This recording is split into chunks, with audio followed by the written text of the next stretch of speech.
he doesn't give a shit about what everybody else does because he's a representative. Okay? So that's the problem with issue two, being bluntly honest. And then the way you wrote the statute, the nothing to be desired, how we can implement it, even if we were to pass the whole thing. And again, Republicans will find any loophole to get what they want and to screw with people actually want what the intent was. They just did on Wednesday, last Wednesday, the ballot board met, 3 Republicans, 2 Democrats, an equal rights amendment for LGBTQ plus folks. And they split it into 2 things, knowing that there's no way to make they can pass both things about procedures on 2 different issues to do this. So they looked at every loophole, they looked at every way they can, and just the way our districts are drawn, they drew illegally gerrymandered districts so that we can't win enough seats to get the majority in either House or Senate in 2031.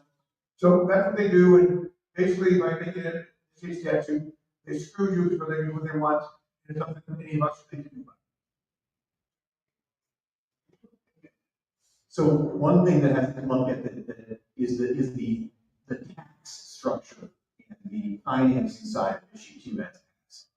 So as many know in the room, when issue 2 passed, the 10% tax on cannabis was supposed to be divided 36% of communities, sort of a goodwill gesture to get more host communities, more cities to agree to allow dispensaries to be built and operated within their limits. And then it was the 36% social equity and jobs program to allow people who historically have been discriminated against because of the war on drugs to be involved in this process. Now that we're legalizing it, let's let people who have been impacted, disproportionately impacted in the past, let's let them have a little bit of a leg up to be involved now that we're legalizing it, to be involved in a legal way, maybe make some money during this process. And then the 25% is supposed to go to each county's mental health and drug addiction boards. So that now is, Senate Bill 56 passed with all of that structure. And now in the House side, it appears that the social equity and jobs part, 36% supposed to go there, is off the table, dead. The 25% for the mental health and drug addiction boards, completely done. The 36% in the host communities is maybe still alive, thanks to give ourselves credit, our firm, and some of the Republicans who have been fighting really, really hard against their own caucus to make sure that 36% stays in there. And I specifically want to note Representative Jamie Callender, because he's really been the lead on that. And he has some other reforms he's fighting for, amendments to this bill. But the particular one when it comes to the tax side is host communities should get 36%. He's been consistent on that the whole time, and he really, again, should get credit. When it came over to the House, Brian Stewart's bill, which was HB 160, that actually had the host communities getting only 20% for 7 years. And he admitted in committee that the 20% is a total arbitrary number because the Senate version came over at 0 and 36 with the voters passed.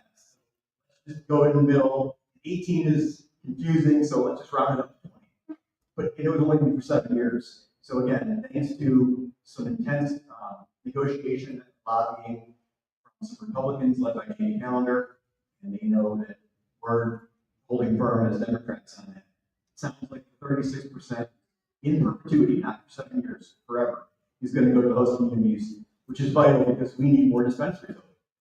We only have 130 open in the whole state. We need more, and the only way to more cities don't put more and allow dispensaries to move into their cities. Pretty cool. A couple tough acts to follow, but a couple of from the study perspective. I think we're pointing out necessarily but something's causing Hartford in my life and my work is that exact point about the distinction between a citizen-initiated statute and a citizen-initiated constitutional amendment. Those of you who are voters from November 2023, there was another amendment about state of Ohio is probably a member of the Ohio Institute of Reproductive Rights, so controversial at the time. Even then, we saw the legislature move to decap the special election. And so I think one of the main points for me is thinking about even in that effort to amend state constitution and policy, we saw how severely the legislature pushed back. So I think the trust that goes into a citizen-initiated statute, and so it citizens proposing state law rather than constitutional amendment, puts a lot of trust in this legislature. No offense to these two, that is largely unresponsive to the bill. And so that's something that I think point proves maybe that as it stands now, this legislature isn't going to respect the citizen-initiated statute. So something to keep in mind there. I think there's also a piece in there that again, I hope I'm not sticking my foot in my mouth here, but language is very industry friendly in a way that's in contrast with the people that I'm talking about, social equity and jobs program, or other initiatives that sought to repair some of those harms that I talked about. And so when we looked at implementation of issue 2, there are pretty firm timelines, licensing, operations, where that goes. When you get to the point of social equity and jobs repairing these harms, curious if anyone in the audience that knows when that.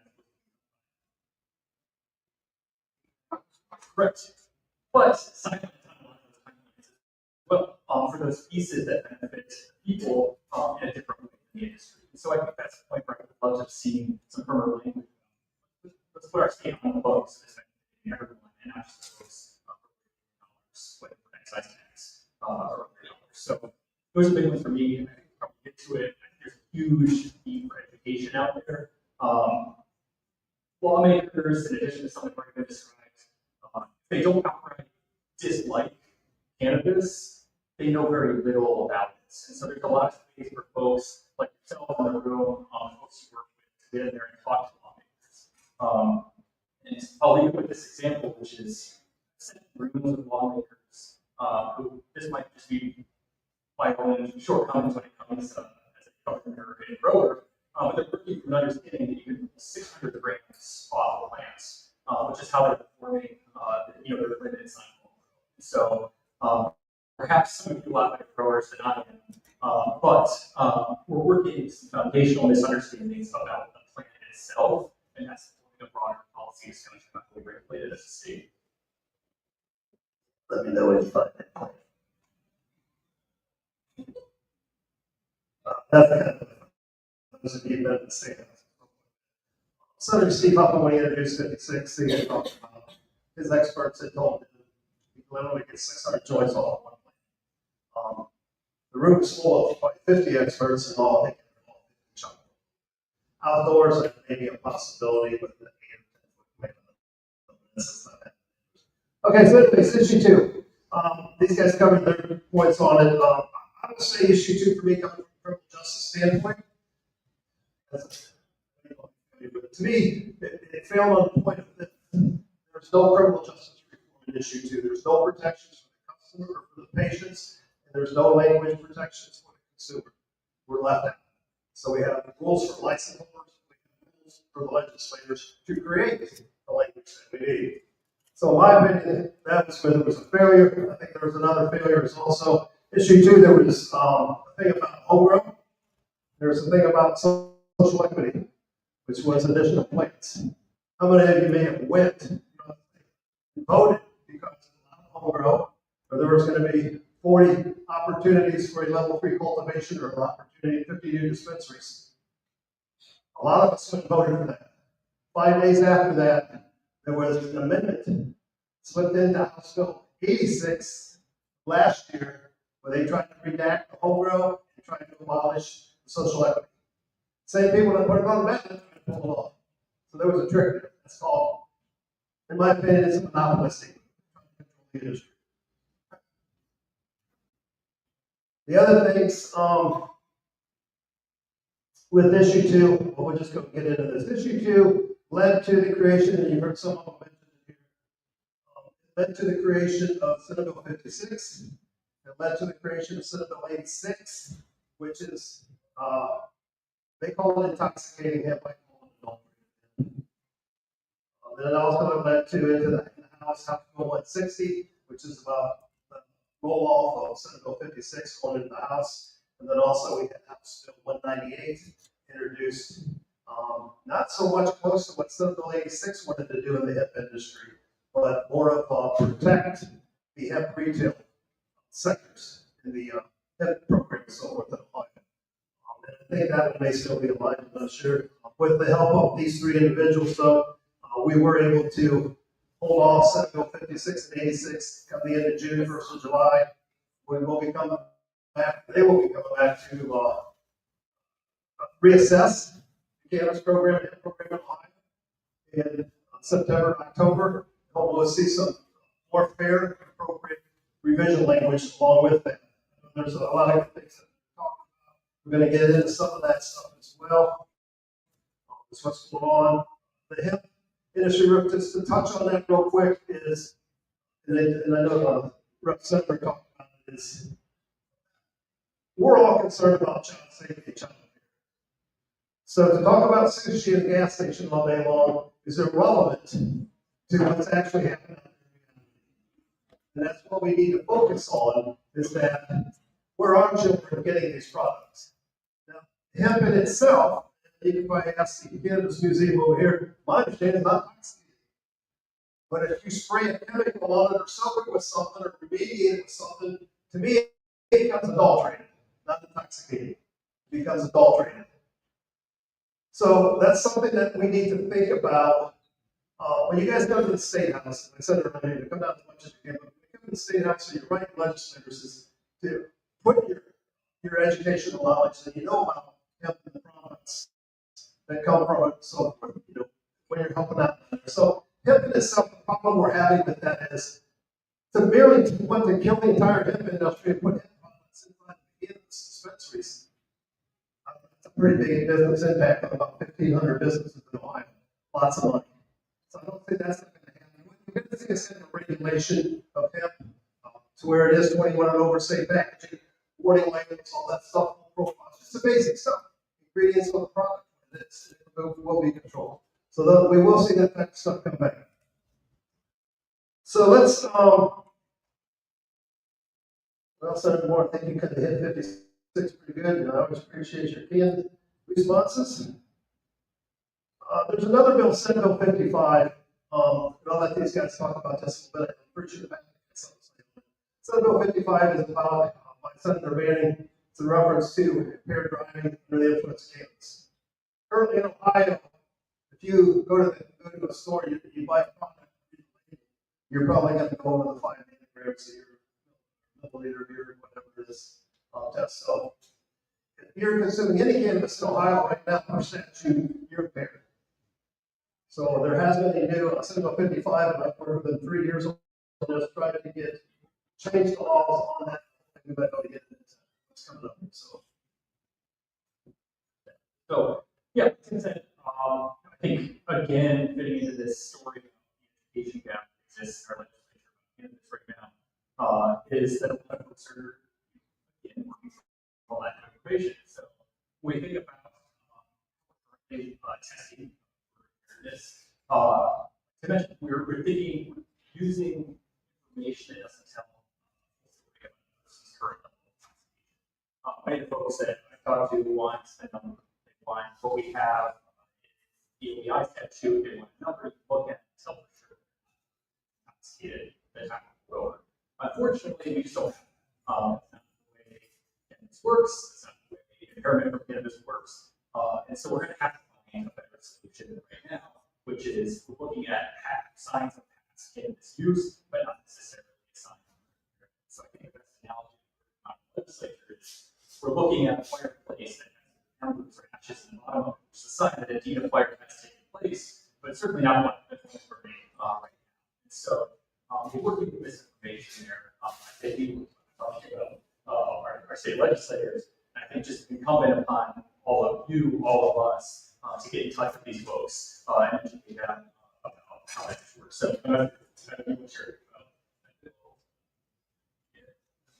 the bill's on the committee that I manage in judiciary, so I don't know much about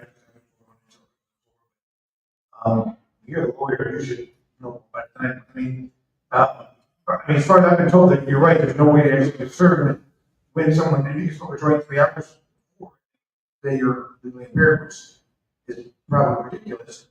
You just don't watch it. Again, I don't know, I mean, he's probably the expert on this because I'm aware it's on my committee, so I just can't read every piece of legislation that comes from the voter. I never have anything else to do, so. Yeah, I don't know the specifics about the bill yet, but I can say that all the testing, as Patrick just said, all the testimony we've had, testing for impairment of cannabis is almost not at this point, given science and whatever shows up. Everybody processes it differently. It's impossible. I guess alcohol is more. I'm not the chemist. Eric is Eric. He's all about the stuff. So you can probably give some explanation. But anyways, we know alcohol can be tested reliably. Cannabis can, so there's no way for better or worse. Because frankly, I don't think we want people that are super intoxicated to be on the roads. But people know their limits. We're adults, and people know when they can and can't drive. And that's kind of the same with, honestly, with alcohol. We all have free will to do what we want to do as members of society. So you just hope that people exercise discretion and responsibility. But from an enforcement standpoint, legally, these tests are not reliable. So how do you enforce impaired driving? And any good criminal defense lawyer will be able to beat those charges. Say that. Yeah, very good. In a nutshell, Senate Bill 55 says that, and Senator Manning, the sponsor of it, and several other legislators have finally conceded. There's an attorney who is in place, I can't believe it is. Have actually, we've worked with Manning for like 3 years, and he's finally brought in stuff that can convince him there's no way through science you can prove impairment with cannabis consumption, for the fact that this Representative here touched on as far as metabolizing. Everybody metabolizes it differently.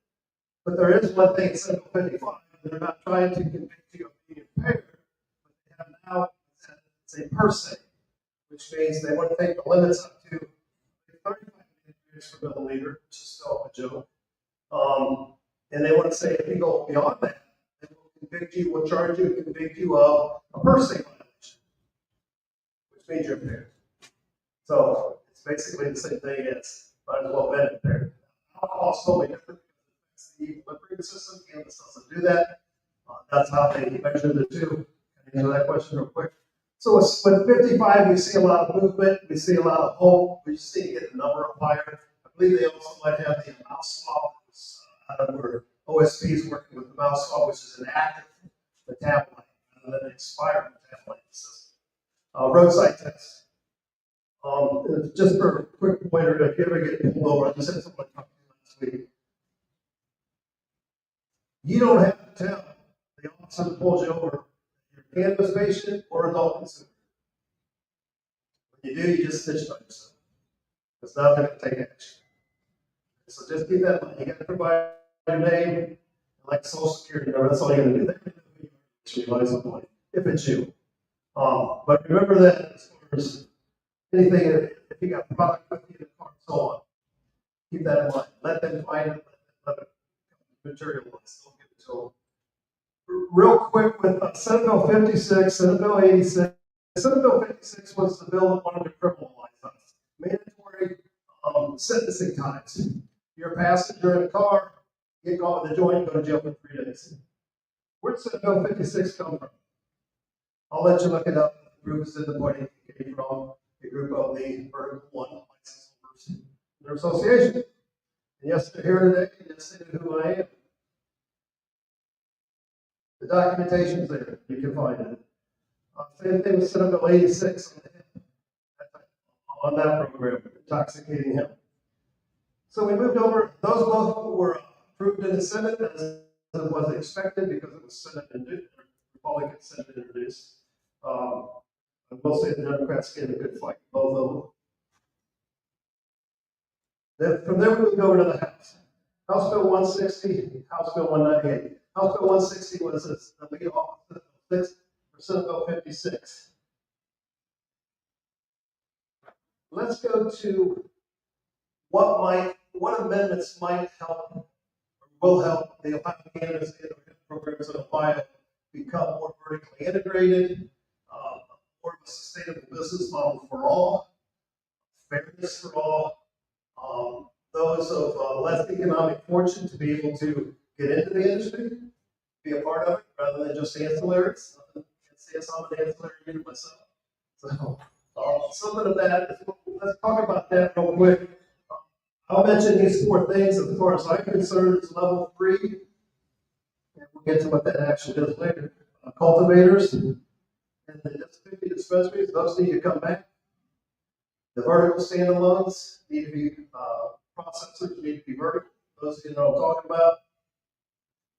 Medical reciprocity. In the adult program, if you're 21 and over from another state, you can buy in Ohio.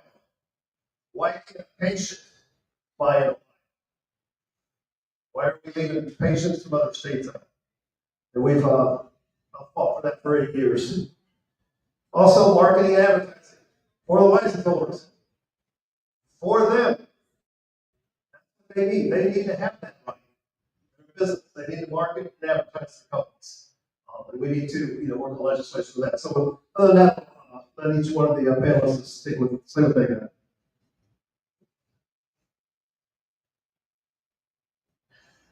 All right, I want to, but let's be honest. Issue 3, level 3 licenses are dead. They're not gonna come back to this legislature. And we just saw what's going on nationally in here. The letters DE and I are the 3 worst letters in the Republican alphabet. And it's not gonna happen. I don't care, we put in 25 amendments and they're never gonna get passed on the table because they don't like it. And so it's not gonna happen. And just being bluntly honest, I wouldn't waste your time on it because it's not going to occur in this legislature. It's not. So, I mean, I hate to say that because I think people voted on that and people knew what they were voting, but again, they don't care what people voted on and it's not going to happen. Was it last week, the whole DEI in colleges ended. So you can't have anything in the university in Ohio, and in public university talks about diversity, equity, or inclusion, and that's what this was in the state. I asked Director Mahalik for 8 or 9 months, what's going on, you're supposed to have level 3 forms out, you're supposed to have the ability to apply for these things, what's going on, you already passed the deadline. She kept pushing me back. She knew that the legislature was going to do this stuff, and she never sent any of this stuff out. She was required to do what it was passed by the voters. It was going to happen, and she was right, and it's dead. So everything else, medical reciprocity, I don't know, that might be something we can probably get through, but level 3 is done, and no offense, if you waste any more time, you're wasting your time, but it's never going to happen in this legislature with control. Okay. Now, I thought that there was an amendment that Brett County was working on level 3. Okay, understood. So one thing about marketing and advertising is that the Department of Cannabis Control takes very long to okay any advertising, marketing, and signage. So obviously that needs to change. That's not something that we can legislate necessarily, but in the industry, the regulators, the Division of Cannabis Control needs to realize they're slowing down these businesses. And again, we only have 120, 130 that are open. Michigan, as many of you know, the state up north is my right, which we call it.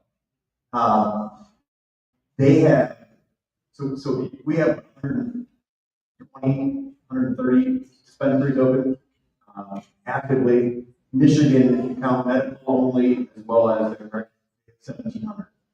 So I'm not saying that we should aim to have 1,700. That may be too many, but I do think that we need to really work on it. Fortunately, the bill, as moving forward, this current House version of Senate Bill 56 does increase the amount to, if Rep. Callender's amendment is accepted it would increase it to 400 immediately from the 350 that was previously the limit.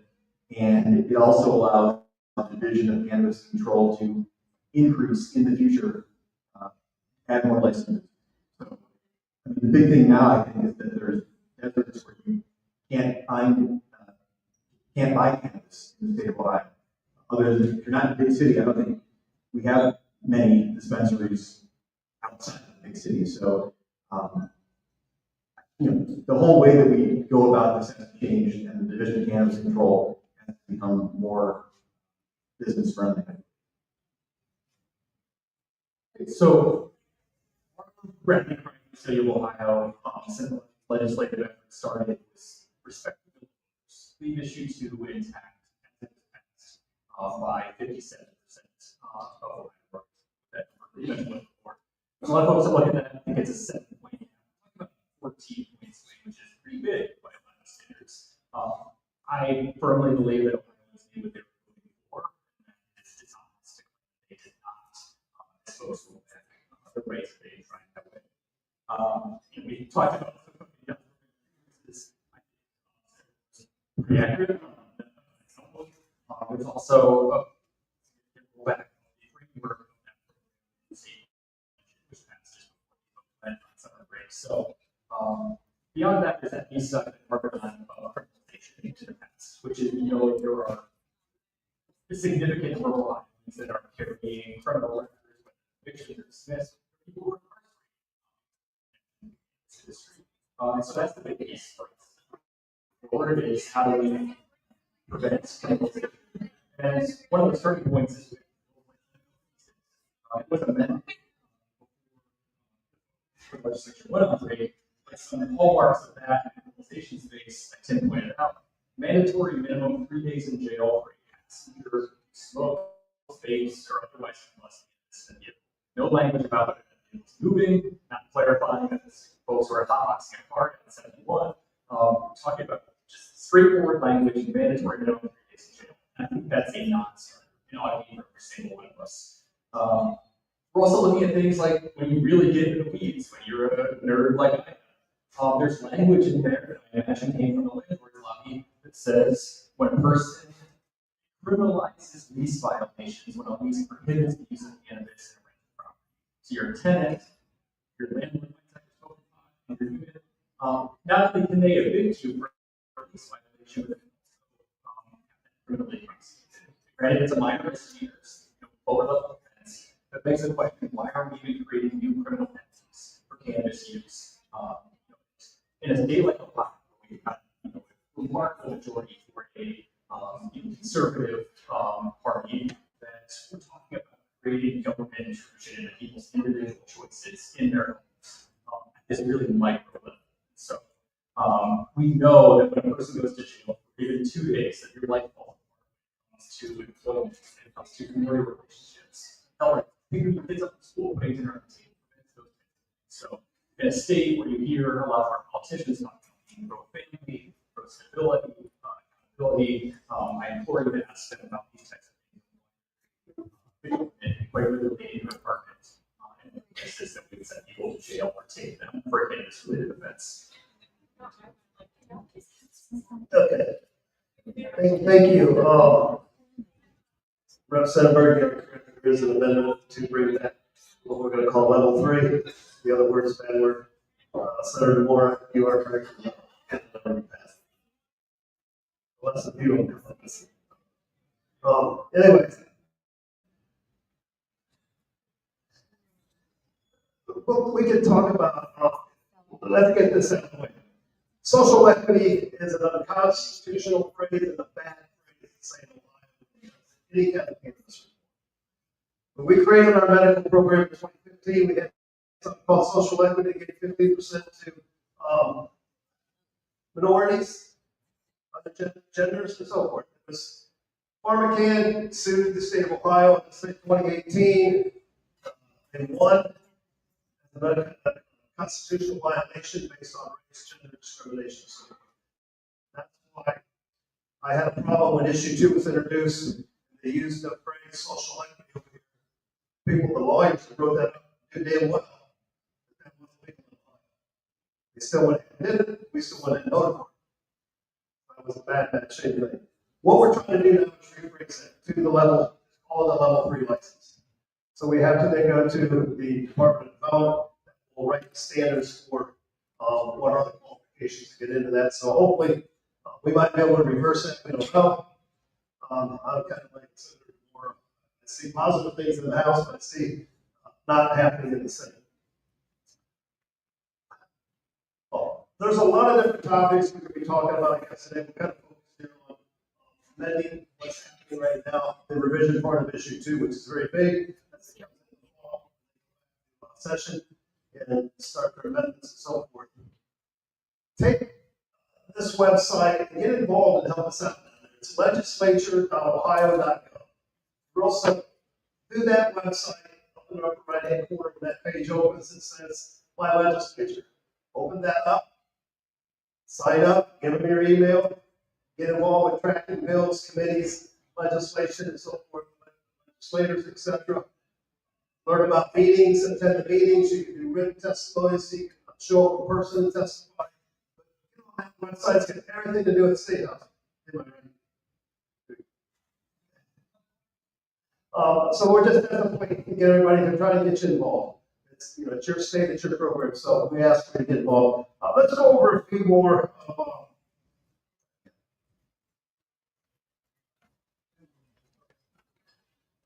We're going to go over some a few more suggestive amendments. I know you guys have in front of you. Probable cause is one. We've actually tried to introduce it. We've got, believe it or not, a Franklin County prosecutor and a representative who both conceded that probable cause is the owner of cannabis or hemp. Can the officer or the dog differentiate between the two? No, they can't.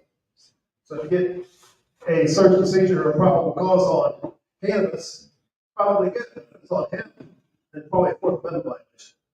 So that's something that one of them looked at, and we also had some other ones, and I'll let you guys take a shot at whichever one you look to on there. Each one come in, each one. More or less go ahead.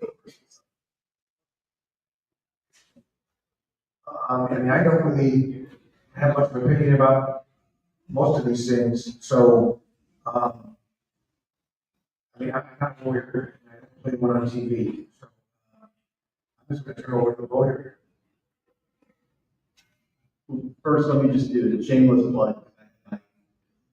Tim, the person that he asked about going to the legislature, website, has helped me get prepared for today, and all of my committee meetings and everything.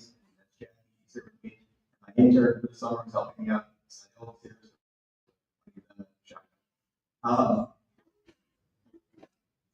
So one thing we have talked about, there's an amendment on this, is what happens with these hemp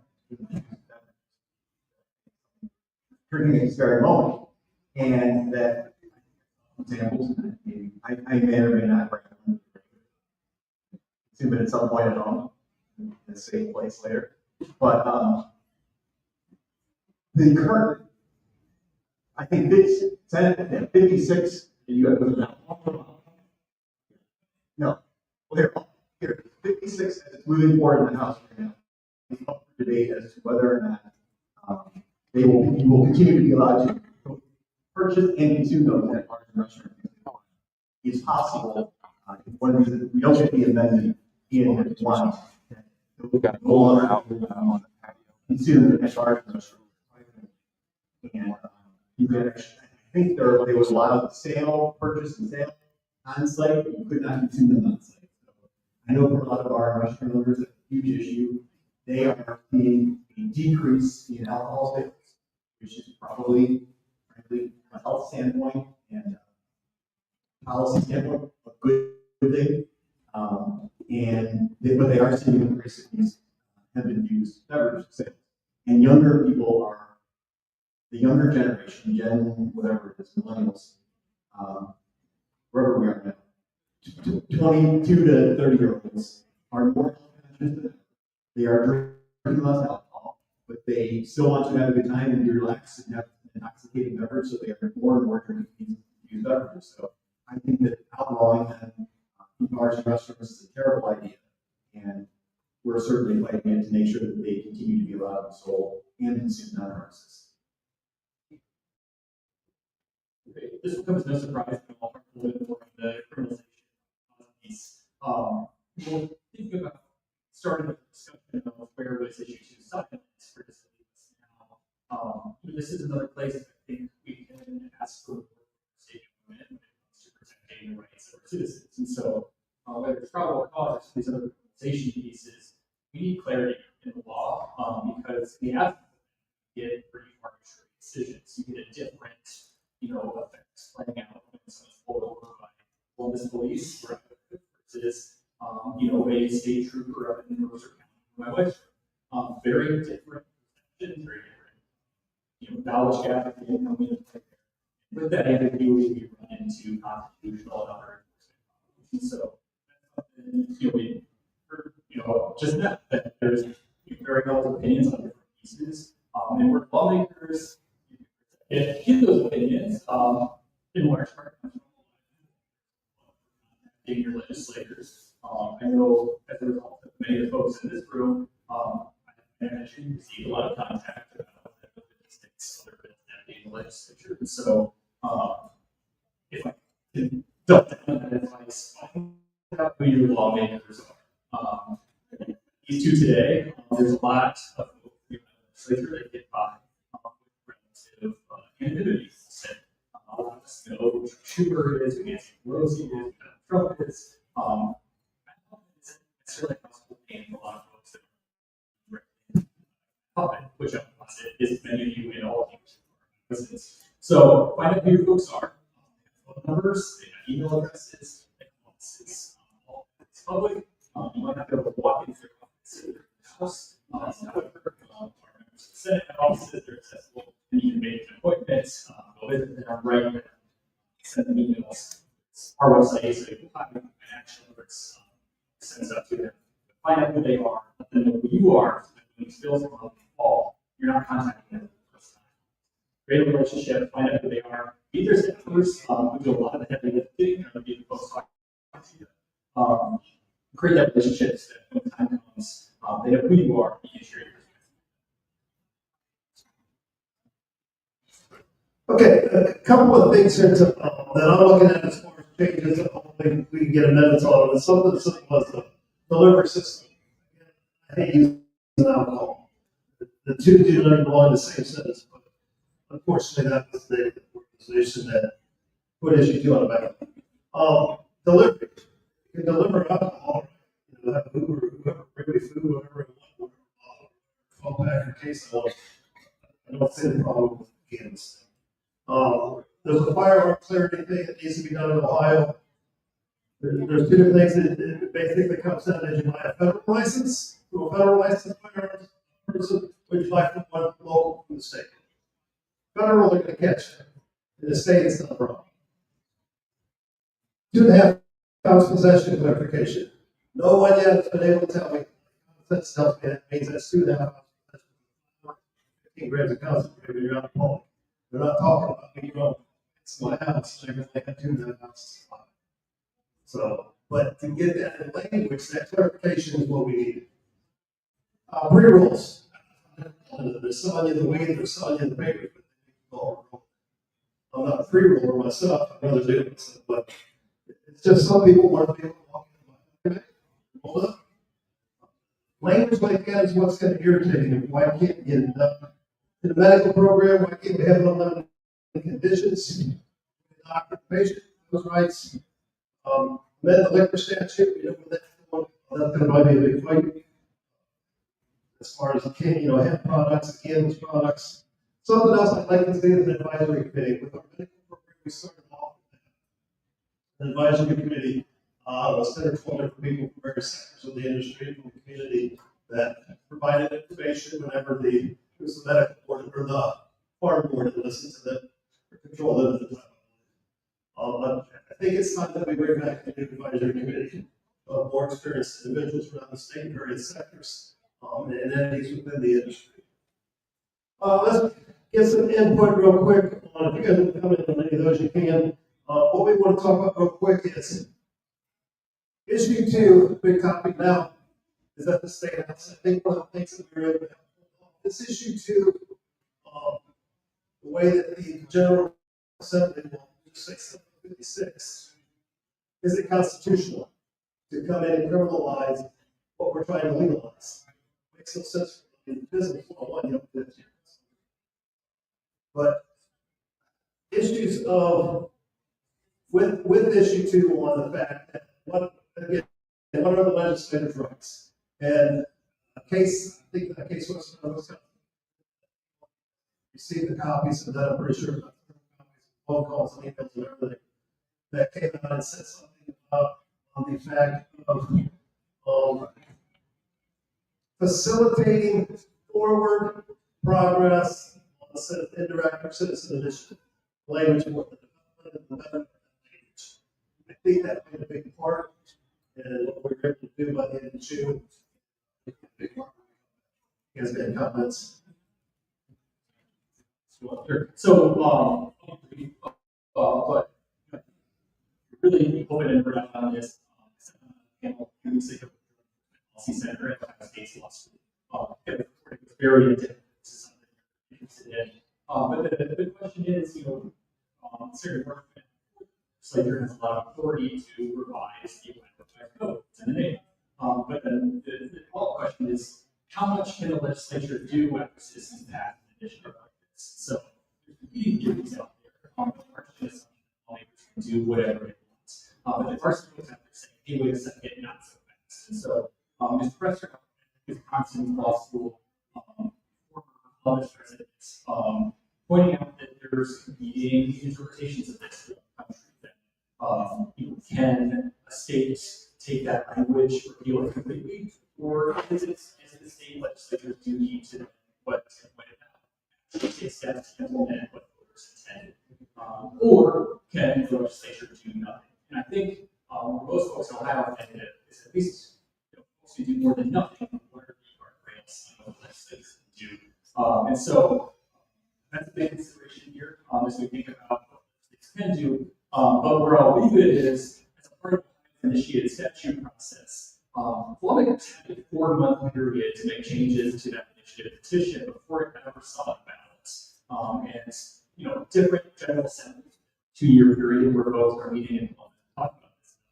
However, they set out a 4-month opportunity and did nothing with the initiative, didn't change it, and now we're on the opposite side of the fence. Wait a second, this doesn't make sense. This can't be. And so, I guess my ask of you is when we hear that talking point, ask them why they did nothing with their opportunity on the front end. And so, I guess I'll leave it there with that. We're running a bunch. So I just wanted to say, before we convene here, before we dismiss, that the advocacy that we've seen here on this bill, on cannabis in general, has been stellar. This coalition that you guys have built is certainly a big part of it. I see Matt's in front of me, he's testifying before, and many others. These bills got 40 opponents and 2 or 3 proponents. So is it, unfortunately, that doesn't always translate. We had Senate Bill 1, the anti-DEI, union bill. I think they had 900 opponents and 10 proponents or even less. So unfortunately, it doesn't always translate that way because of what Senator Laura earlier said about here in their districts. All this wrong, unfortunately, with the system in our state. But trust me, it does matter, and this coalition that has been built is growing, and the momentum is growing. I can personally see it, and I don't know what's going to happen at the end of this General Assembly with the current bill that we're considering in the House. Back to reconcile in the Senate. It probably will be worse than issue 2, but this fight isn't over. A lot of these older legislators who are not educated, as Tim said, don't know all the facts. They're getting older, they're aging out, they'll be retired, they'll be term limited at some point. And so I think that as the legislature gets younger, on both sides of the aisle, that the environment for cannabis in Ohio. It's just gonna end up being it's a 9 inning. We're still in maybe the third. So you gotta think long term, unfortunately, and keep up, but definitely keep advocating and keep up the momentum, because I can tell, I can see it, and it's very sensitive, and it's very telling. And I think that although the results don't automatically show right away, it's incremental and long term. We'll see more cannabis friendly environment in our state longer term.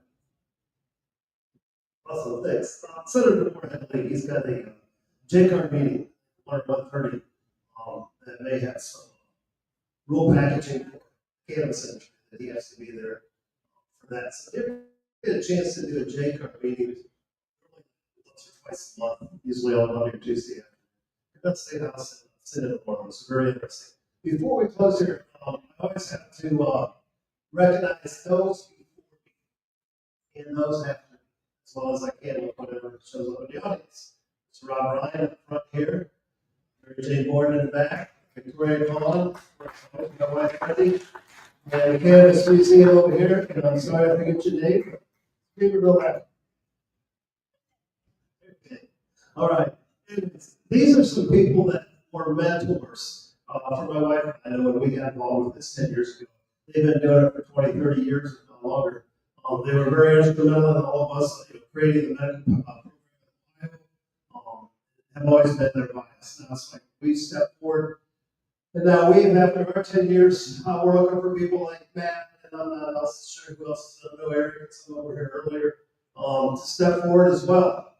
Matt has recently, if you guys get a chance, it's called his own website, Cities Cannabis. And then off of that, we have built what's called the Ohio Cannabis Consumer Coalition. It's for patients and for consumers. We're rolling well over 100,000, I think, collectively, with all of us put together. People in the state of Ohio. Hopefully, we'll hear those voices at the state house. As Representative said, we're starting to see that happen. We're starting to see more younger people come in and so forth. Gerald's over here, he's with the new group. Brooks over here with the new people coming in. Just looking around. It's really exciting just to see them coming as in the footsteps of my mentors. Now it's great to see them coming in and voice their opinions rather than us 60-year-olds. But we appreciate it. We appreciate everybody that's here today. Let's go some of the topics we talked about. I hate to say it, but I gotta agree with what Senator Moore said. It's gonna be real to get what's called level 3, 40 spot license and the 50 dispensaries back. But there is language for that. We hope to bring that back in. We have what I think I talked to you earlier. The standalone processors that we have in Ohio. It's like you're part of a business. And if a delivery guy decides they're not going to deliver something to you, you're not going to make a profit. So they're going to squeeze you out. So when we created the medical program, it was one of the favorites that we created more processors than we did cultivators. So we had a whole lot more processors. They couldn't get vertically integrated. There was no license. So the idea to do a vertical standalone is to do that. Give them an opportunity for cultivation, give them an opportunity for dispensary license, make them a sustainable business model, successful company, and stable life. Any questions on that? Anything on the medical market?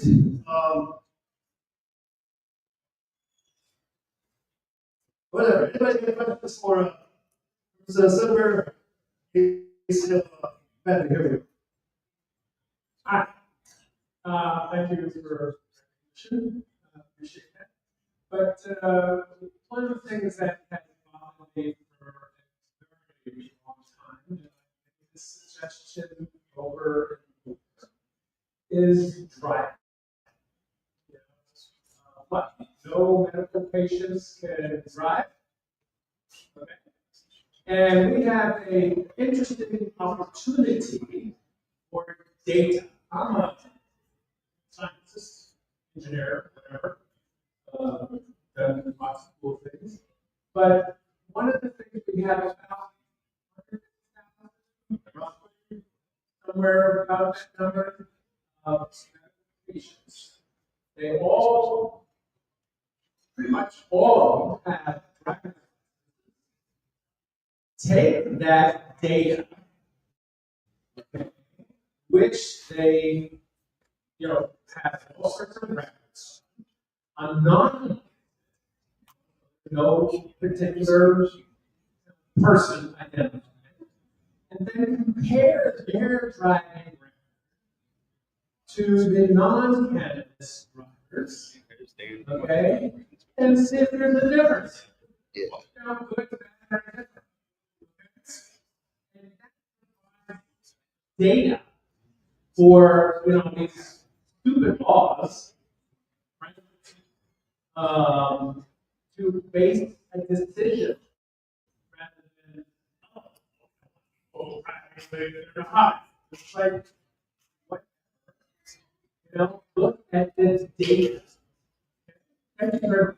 And I have a second question that I'll leave that for.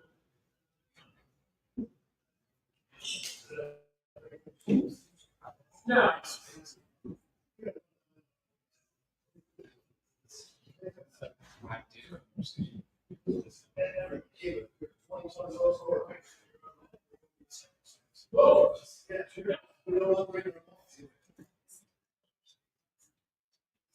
Well, that's news to me.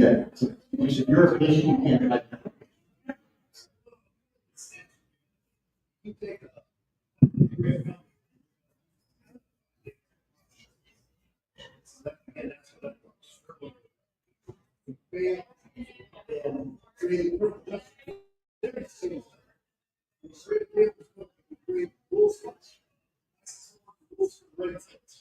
The patients, we don't let them get lost. We're still operating off of justice laws of Ohio from the 70s and 80s.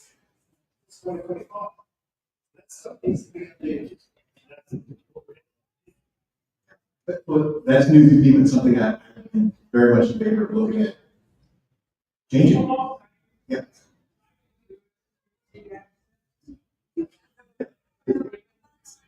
Yeah, I think we know that you can't test reliably intoxication of cannabis, so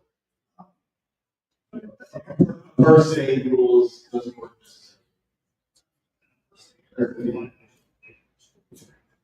So that is something we should look at. Yeah, I mean, look at the study, but also the changing law.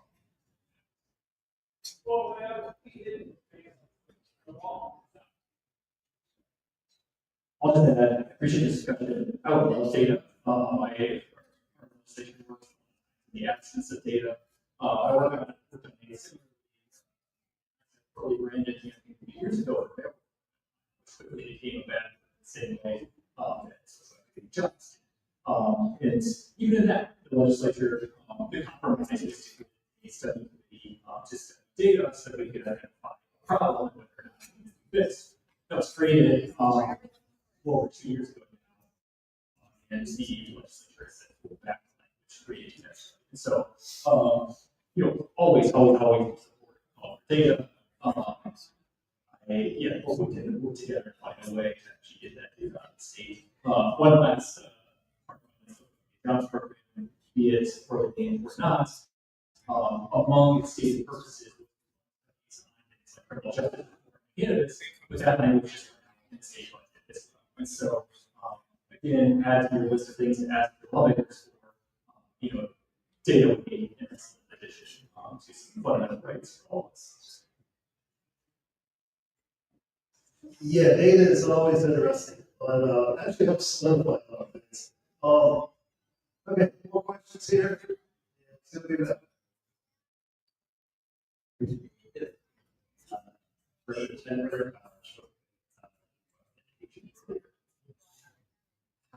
How would you suggest we present education to the yes, and then so we're a little closer. Oh, yeah, there we go.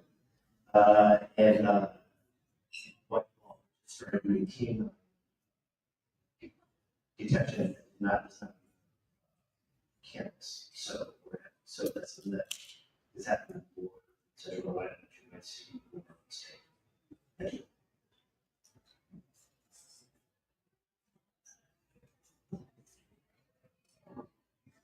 So, regarding the education component, there's many ways.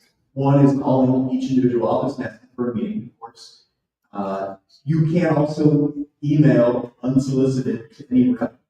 The email is rep01 or 02 or 99 at ohio.gov. Send it, I forget their exact links, but we can find it, of course. And just say, hey, this is educational, I'm providing this, please take a look at it. But, beyond that, obviously coming in and testifying is a great way to educate. Our caucus would probably, we do these policy meetings, and this might be the one that's right for once. This is going to be coming up in September, October, November. Perhaps we get a few people together to come in and actually meet with our caucus. They're usually Wednesday mornings early, but that's no problem. Because they're early to testify. So I think that's maybe we should talk about it, taking up on that. Yeah.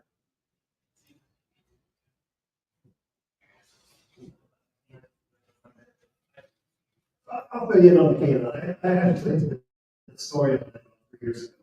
2 years ago, myself, Rep. Brendan and Rep. Williams introduced a bill to get rid of the 300 plus, what's called narco canine cannabis detection dog, to get rid of those. And requested $6 million out of the budget to replace plus new dogs. No harm was going to be done to the old dogs, they were just going to retire. Okay, but, and this is still probably going to happen. Always feed right now. It's gotten rid of a lot of their dog, canine or cannabis sniffing dogs that got rid of. It's for the whole fact of probable cause. The dog can't tell the difference anymore. You will not see a total elimination because there are places and so forth, such as maybe walking through an elementary school or an high school or something like that, a canine unit from the local departments. Or for other legal issues that may be. But the idea typically in Ohio with the bill that we're working was to get rid of as many of those as we can to try to protect that. Because that can really mess up some cases. So that's kind of it. Educational awareness, I agree with you 100%, can't get enough. There's 132 legislators at the State House. Go to every one of their offices. All 132. Good afternoon, everyone. I'm Mary J. Gordon. I've been doing this work for a very long time. And I want to, one of the first comment I want to make is that with regard to data analysis and notification, we collect yours data every time we make a purchase. When I worked for a farm, big farm a long time ago, that's what we did. We used hospital data to confirm where our sales were going, who was where our uses tax were. I suggest that the program do the same. Now, having said, I sold my first joint in 1971. I don't think any of you were born at that time. Seriously. And then I called my first legislature 30 years ago, about the year 2000. Dan's going to my master one. But then I've been at this for a while. And so I've seen the evolution. I mean, remember back in the day, folks, you had to say, you want to, you don't want to go. Hey, you got any? No, who does? Oh, can I call? What's his number? Can I call him?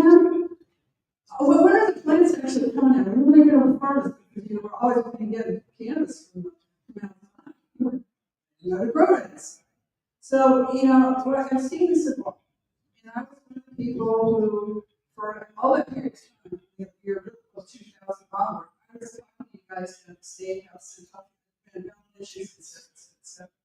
And then, of course, in 2016, we had HB 523 that we passed an issue to pass the adult use in 2003. And what I'm going to say about that is I am, as a matter of fact, customer, I'm damn proud of this industry. I'm damn proud. I've been to many dispensaries in the Columbus area, and I shop them, I get them. They're clean, they're nice facilities, the attendants are helpful and very knowledgeable. And, I can put an order in and get it. This is remarkable stuff. And I want us to think of it that way. We are groundbreaking. And we're doing a good job. And like I said, I'll with 100 and some dispensaries, and certainly want to have more. But the ones that we have are good businesses, they're doing a good job. As I said, I'm as a consumer in Ohio and activist, I'm really proud of what you've done. I want to thank you. Thank you very much. But you're a legislator. I don't want to thank you. You're a lawyer. I don't want to thank you, but my son's a lawyer, so I'll thank you. But if I have some cultivators, salespeople in here, whatever your business is, thank you. Thank you. Very good point. Thank you very much. Yes, she does bring up a good point. We do have a good industry. I guess the next panel coming up here, you're going to hear Emily and her group as we talk about unity. As I mentioned earlier, this is what we have to do in life. Yes, we've been bickering a long time, but it's okay. It's okay to have different opinions. It's okay to say we don't have to agree or disagree. But at some point, we have to realize this is our program. The commercial industry licensed stakeholders, to the ancillaries, the patients, the consumers, to the advocates. It's our program. It's going to be what we make, and that's what we're going to have to do. Gentlemen, I can't thank you enough. You got some closing words, and then you can go out and run around. Maybe you can go out with you. Yeah, again, I want to thank everybody. Tim, thanks for the invitation today to be here. It's great to be on this panel. Great to be on the panel with you and Senator Moore, lead for official business. So, and as I said, this coalition is building. I see it, it's growing, and it's going to have to be a long-term. We got to think long-term here, and eventually the industry is going to regulations will decrease more, it will become more patient-friendly, more consumer-friendly, and to be clear, I don't want to disparage the industry at all. To Mary Jane's point, if I had earlier, in saying we only have 120, that's certainly a good start. We need more, especially in certain areas of the state. Outside of the cities and suburbs, I don't think there's many. So that's something we need to look at. How do we incentivize more dispensaries in other parts of the state so that people don't have to Michigan or another state for over an hour to be able to purchase what's now perfectly legal for every adult in the state of Ohio. But I do think that the advocacy that's being done here and done at the State House, making a difference, incremental, each step by step, day by day, and longer term, the industry will become more patient friendly, consumer friendly, and business friendly. So thank you all today.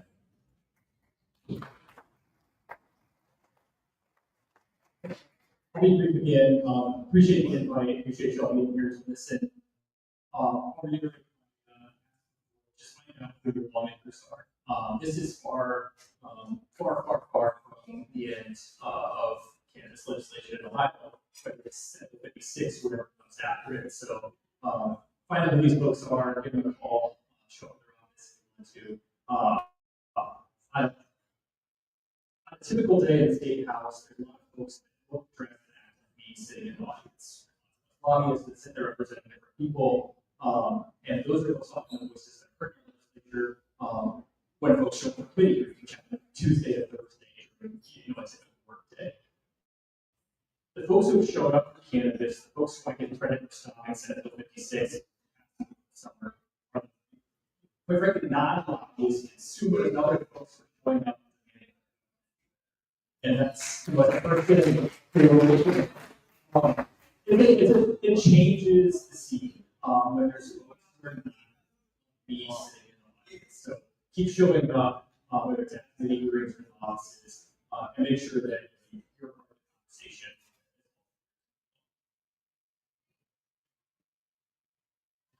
Patty couldn't have said any better than how I can, but like legislature, I get on there, it says my legislature, sign up.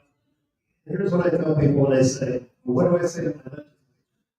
First thing I say, well, let's make that formal. There's 132 of them down there. See, you laugh at your things. Here's what you have to remember. When they don't vote for you. Your representative, your senator, doesn't vote just for you. They all vote for you. There's a green and a red button there. I'll give you guys a yellow.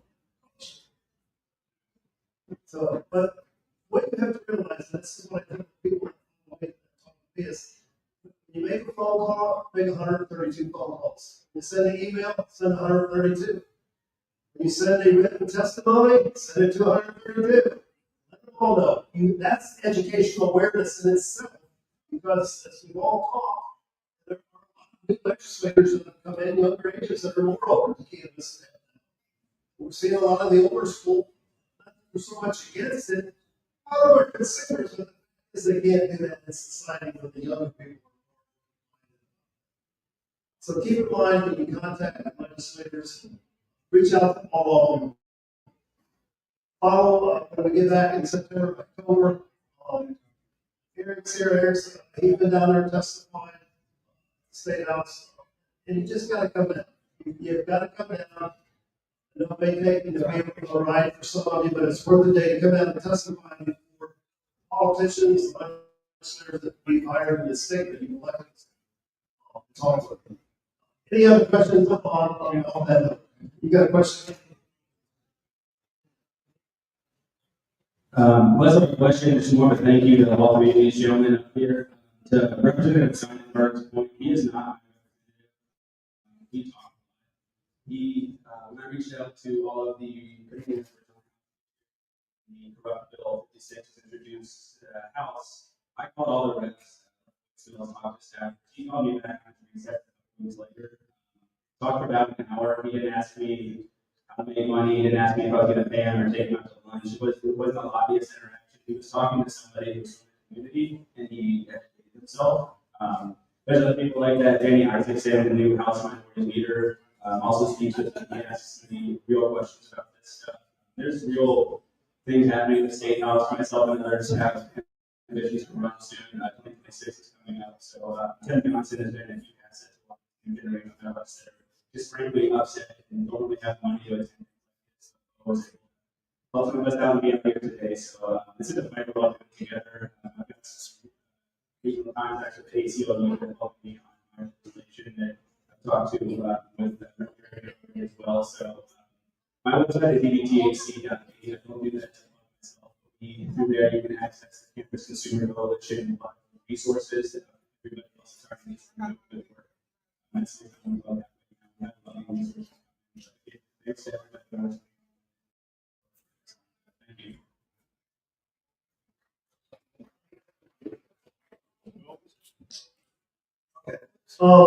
Gentlemen, again, I can't thank you enough. You're more welcome to stay around, talk to people, network.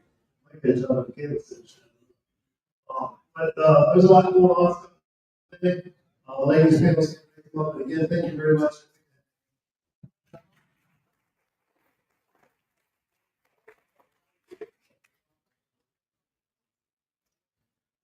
Miss Emily. You're up on the trivia.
It's gone.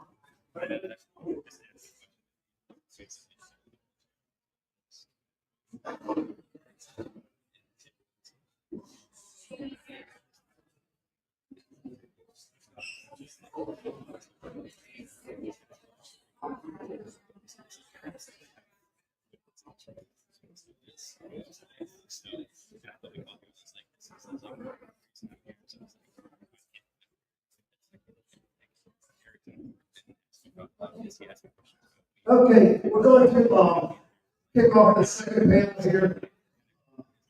Let Evan do the introduction of the rest. Later with NJ Biz, first have a few words and then she'll get back to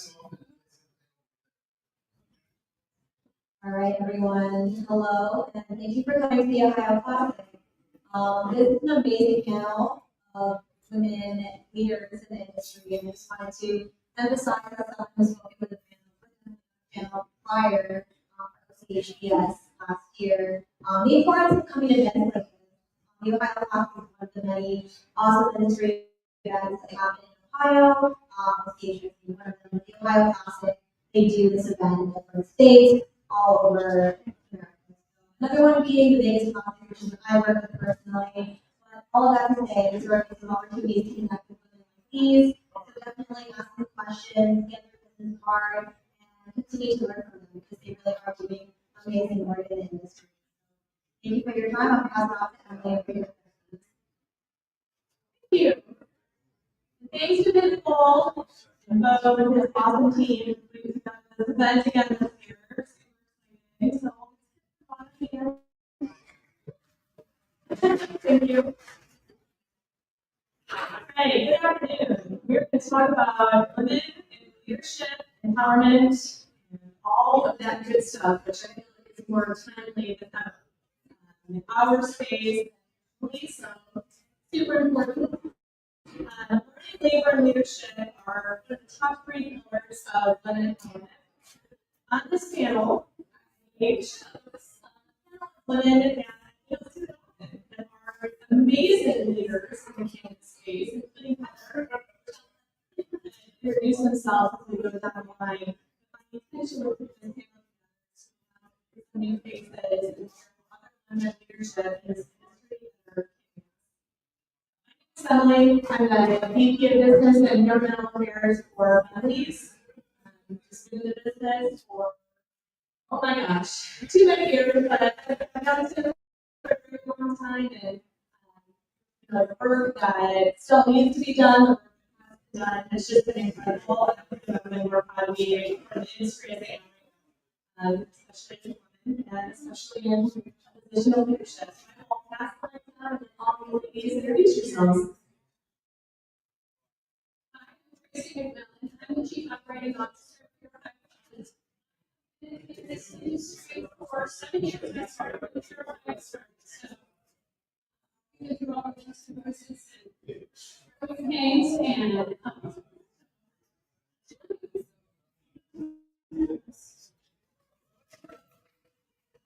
hello, I'm Jill Notice with You Good Merchant.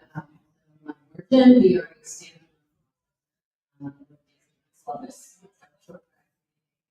I too have been in trees so 5 processes open in the state. So there's a long time, going along with it. Hello, my name is Heather Lightfeld. I'm the manager of the MRB program at Great Path Credit Union. I've been in that program since it started. So we built the program, and we've been supporting the industry since before sales started here in Ohio. We bank a lot of you, so a lot of you right there. If you don't, you need some basic assistance, please come. Hi, I'm President Hoffman. Thank you, marketing and resources. We've been doing it for about 6 months, but I've been doing marketing for 2 years.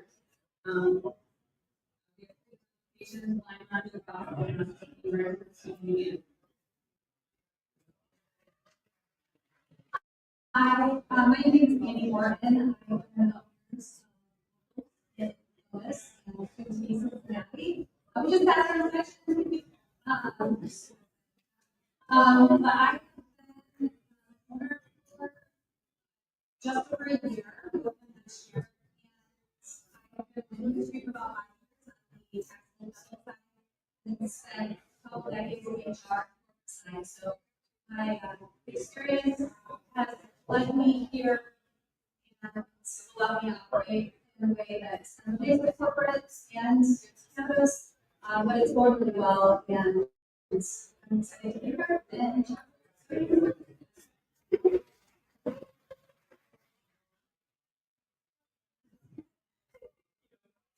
So we have a handful of questions in leadership, and then we'll allow days at the end for Q&A.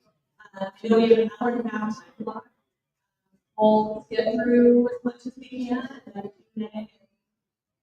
Please ask questions. We'll help you out. All right, first question is, how do you regard yourself and the women around you?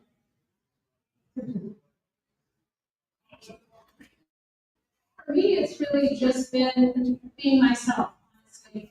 And, you know, when I started in this, I didn't anything like this before, so I felt a little bit of imposter syndrome. So I've had to overcome that much of the time. So now I know it's just letting them know you have seen the table too. It isn't a reserved club. It's someplace we all belong. So for me, it's just encouraging everybody to get past feeling like you don't belong there. Speak up, be strong, and know who you are. I think for me, it's knowledge, power, right? So, knowing that in this industry is very unique with all the regulations and rules and ever changing. So just having that knowledge, staying aware of the updates, staying involved with industry events, all of that, just to have the time for myself, knowing the client side, knowing, every kind of aspect of the industry. So I think just having that knowledge is really how I use that for myself. Tracy, I think you nailed it when you said most of the things that you said.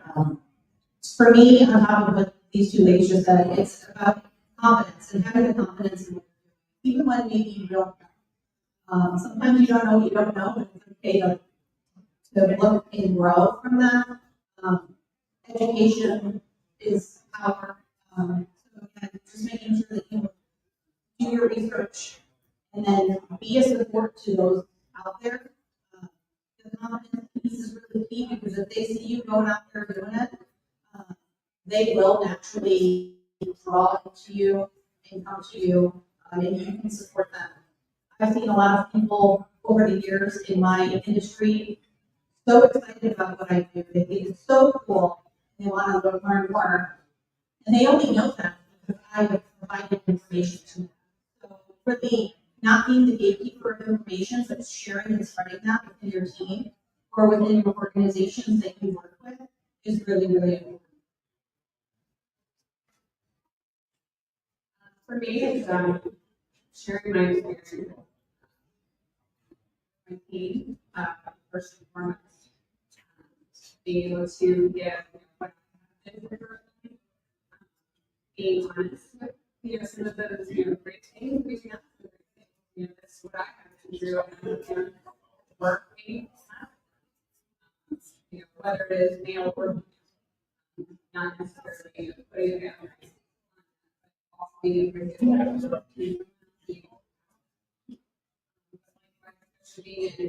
the industry, not necessarily having a lot of like emails day to day, but not meeting new kids. We reach out to the vendors, basically, find ways, and we see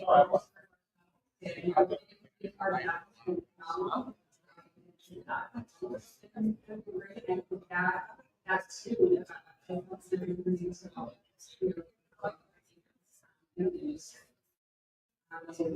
Not together, team with the company, but be able to show that we are together to make sure that we do that. I think everyone, and like everything I wanted to say, but, yeah. I do think one thing that we have is promoting internally, promoting our team, seeing exposed to jobs and getting them exposed to the stuff that you could be doing at a higher level. And also, like, as locals gets bigger, what new jobs can you do? Now, we have 2 stores, we have somebody, strictly over marketing, all of these little bits that take up the whole company, finding people that kind of embody what we're trying to do here at women. I'm not saying that everyone I know is female, but I gravitate towards that because here we have a lot of strong women in this industry, and I think we're all trying to, stay grounded, but also make money for our company. We want to be the best out there. So it's surrounding yourself with people that want to help, and we have a lot of great people in the industry that are ready to do that. I'm also very honest about things. Like if somebody asks me what my numbers are, because I feel like this is a space that we're happy how we're doing. I'm not like that. If I know what my numbers are, ask me, I'll tell you them. Because I think I don't know if it helps that we're honest with each other or not. I'm phrase here that's not appropriate, that we're not posting up, making it bigger. There's hard times, there's good times, and that's the behind this. Just promoting and You can't make this up, can you? We sitting here all the time. This is a real thing. Thank you. I also echo all of these sentiments.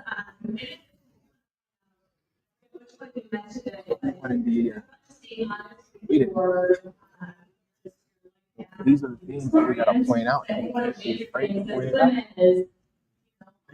Point it out. The women are white. White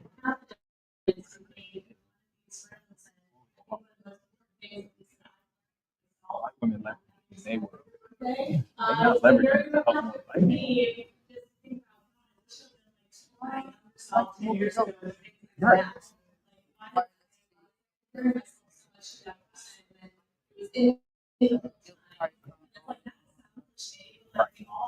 When they find, but the guilt part comes when you expose it. Right, because you have to expose that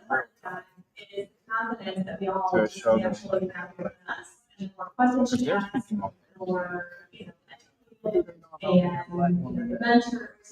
Y'all don't watch it. The reason you don't got fathers is because we, for the majority, like our communities, the last 60 years have been destroyed by the war on drugs, which you lose black men out of the household because they got caught up in drug trafficking. So now you the household, now you got single moms. He was just trying to provide. So again, we're living in these things. I think the bigger thing is, But they're all marketing and business people. just women, So they'll be head of marketing, or head of HR, head of, they'll be a general manager of a dispensary. Most of these women are CEOs or CFOs. Right. Right. They'll be a face, they'll be a pretty face, pretty white girl, in mind or whatever. They're not speaking up. Like, how are they trying to? None of them are doing public. None of them are hosting events. This event is not hosted by any of them. That's all. Some of them are partners on it, they might sponsor, but they're not hosting it. They're not going to the steakhouse, telling the steakhouse, like, yo, y'all need to relax their marketing laws. You need to be able to market They need to be able to say they can actually educate the community. They're not doing that. They're not using their privilege and power to change using their privilege and power for day using it and why are you doing it? And so I think it's just brings us to how you can choose in general, how we marketing standpoint. And I just think that having that diverse that's why you have a few industry folks, like a few companies that control it. Other brands. Women also have a natural inclination to engage in multiple cultures. So to her point, Those when 10 you get all men in the room and they cultivators, think about the same thing and they make have those 10 decisions cultivators, around the 10 same cultivators out of 5, items 10 or of thought them, 8 of processes. them, 5 of them Women have lead vertical inherently integration. through being very hyper aware of emotions. And So they you know, control.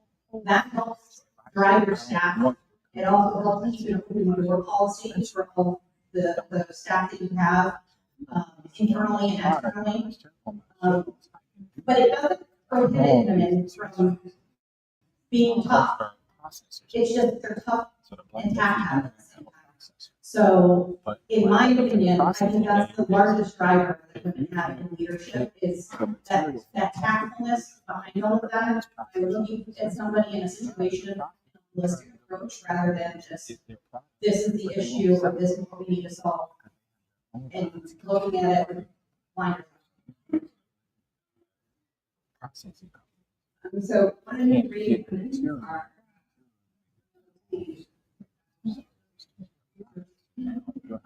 cannabis products?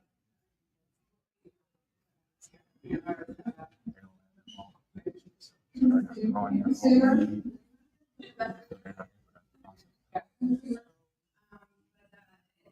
It's growing.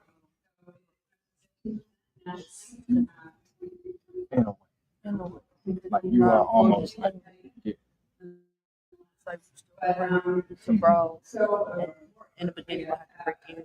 all the more reasons So to we'll have have them earlier. You know, we have that with more perspective, you know, we already and more of us are. and you're not gonna raise hell. If you raise hell, talk to them. And you know, that's really sure. You know, so, you know, they do say that, you know, to further products and industries, so, you know, that so one. That's why media is important, right? Because our media, we project all the good things about America. Right? We don't talk about destruction. We don't talk about real shit as well. We just protect. We project the beautiful things about America. I think one thing that stands out with my female leaders is that they might see the same situation most that male wealthy leaders people aren't see just walking and around not like black people. We see project wealth, right? the Like buying a nice the car, buying things, some which I know, like I say a lot of times, just pull your feelings out of it, with the facts. But in the moment, we need to look at those feelings just to see how we should approach the situation. And I feel here, so I'm just get it done. You will see a rich white person walking around with a Rolex on some sketches. I I'm not gonna be a lawyer for 30, 40 years. What else happened with that? $100,000, These companies, multiple bank right? accounts, Just take multiple experts homes, like like we'll homes. deal with it, right? Make money. It's So handled right in the moment, and I there's love levels, that. Because then that obviously, person but is you have a lot of people in the middle, the bad in the feelings. lower class, that are trying to live this So lifestyle by there's just like projecting. this extra Look, layer they don't of actually know how that to has. look. Because you, if you I black like and to you've say never that been in my a female middle leaders class are, wealthy neighborhood, they're empathetically, I don't know how to say, they will hold you accountable, but they're gonna do it they with got empathy, credit they're gonna cards do it paid the way off they want monthly. to grow. They can ride their bikes in their community and be safe You're not because they getting have represented. safe This is a streets conversation and sidewalks and And I lights think and where it's challenging. stores to go to, They just feel like they're playground. represented. So the You know more what I we do mean? it, So the more you go to our that the community, people are you to got it. dudes that's 50, 60, But 70 it is still on the really street corner making sure that we're looking at during the people's, day. these are the There's no moment. water. not just. There are systems. There was something else. Issues. Like, you can't even aspire to be at the. You know what I mean, like. I'm happy for you. I'm sort of hit all the high points. One of the things that I found specifically described for women right here To is even be able to. they, you know, there's 100 different ways to skin a cat. So we So gotta they understand, always can find but that's why I'm a so bullish, creative, man. Because once my people well wake thought out up, way. Rather we're quickly, still, women tend to be better you know, than men are. So I found game is over. The way the game been played, that shit is over. and they can You know go what I to the mean? next Like, we're day not and operating they in can the come up with a 1950s, great 60s, 70s, or solution even early that's 2000s. practical We didn't have Instagram and back common then. sense. So I think that's what I found TikTok back was then. We had working with YouTube other back then. females is All no of matter these what their tools and age, resources. and I work with lots of different ages. You know what I mean? Unfortunately, I'm the oldest, I think, of most of the people I work with. So, and a lot of people are and working I under learn something corporate new law every too, day so they're working on the from behalf every of one of them their because they corporate are so partners smart. or who's ever paying them. And it's not that our male leaders don't have the same thing. They just come at it differently. And I'm about to get that's what ready to go. I My babysitter just hit me up, but you can stay as long as you One want. of the things I think with that is Yeah, you gotta get your car. decision making. Um, What happens? I mean, really, so Yeah, they know you're with me. I'm gonna give you what they for this. so far. Yeah, But then he's like, here's this decision, just do it and get it done. No, we're detailed. Women are very detailed. Like, we put so much time and effort into every little thought and detail. We're just gonna rush into a decision, you know? We're gonna take the time, think about it. And he's like, do it. And that happens. So that's kind of. So we're all big pizza. So go back there and politics. And still don't forget the access to the shop yet. Yeah, that's. Okay, yeah, I'll send you an email or a You know, text maybe with like that. male energy, but we